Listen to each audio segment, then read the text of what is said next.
আমাদের জেলেরা মাছ ধরতে পারছে না, কিন্তু আমরা যেই মাছটাকে রক্ষা করার জন্য ব্যান পিরিয়ড দিলাম সেটা কিন্তু অন্য দেশে নিয়ে যাচ্ছে।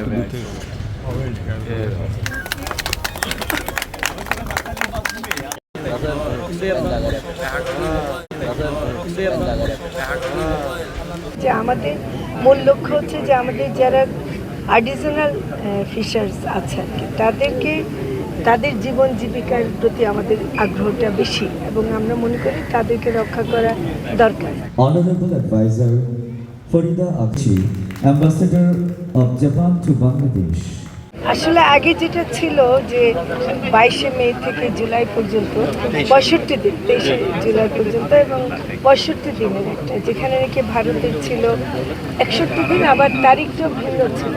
আমরা দেখেছি বিভিন্ন সময় যে জেলেরা, মৎস্যজীবীরা, এমনকি মৎস্য ব্যবসায়ীরা আমাদেরকে বারে বারে বলেছেন যে এই তারিখটা তাদের জন্য সুবিধাজনক না, কারণ এই সময়ে যখন নাকি আমাদের এখানে ব্যান পিরিয়ড চলে তখন অন্য দেশে আবার ওদের ব্যান থাকে না, ফলে আমাদের জেলেরা মাছ ধরতে পারছে না, কিন্তু আমরা যেই মাছটাকে রক্ষা করার জন্য ব্যান পিরিয়ড দিলাম সেটা কিন্তু অন্য দেশে নিয়ে যাচ্ছে। আবার এটার সাথে একটা বৈজ্ঞানিক ব্যাপারও আছে, আমরা যে চাইলেই তারিখ আগাতে পারি না। তো বাংলাদেশ ফিশারিজ রিসার্চ ইনস্টিটিউটের গবেষকরা এবং আমরা একটা টেকনিক্যাল কমিটি করেছিলাম, সেই কমিটির ওরা অনেক গবেষণা করে এদিক ওদিক করে দেখেছেন যে আমরা যদি 15 এপ্রিল থেকে 11 জুন পর্যন্ত আমরা যদি করি, এটা 58 দিন হয়।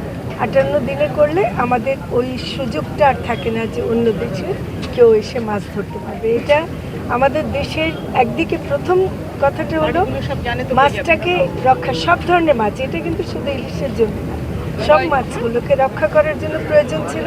আবার একই সাথে কাউকে যেন আমরা বঞ্চিত না করি, আমাদের জেলেরা, মৎস্যজীবীরা, ব্যবসায়ীরা, তাদের যে একটা বড় এই সময়টা, এটাতে যেন তারা বঞ্চিত না হন, সেটাই আমাদের চেষ্টা। যে আমাদের মূল লক্ষ্য হচ্ছে যে আমাদের যারা আর্টিজানাল ফিশার্স আছে আর কি, তাদের জীবন জীবিকার প্রতি আমাদের আগ্রহটা বেশি এবং আমরা মনে করি তাদেরকে রক্ষা করা দরকার।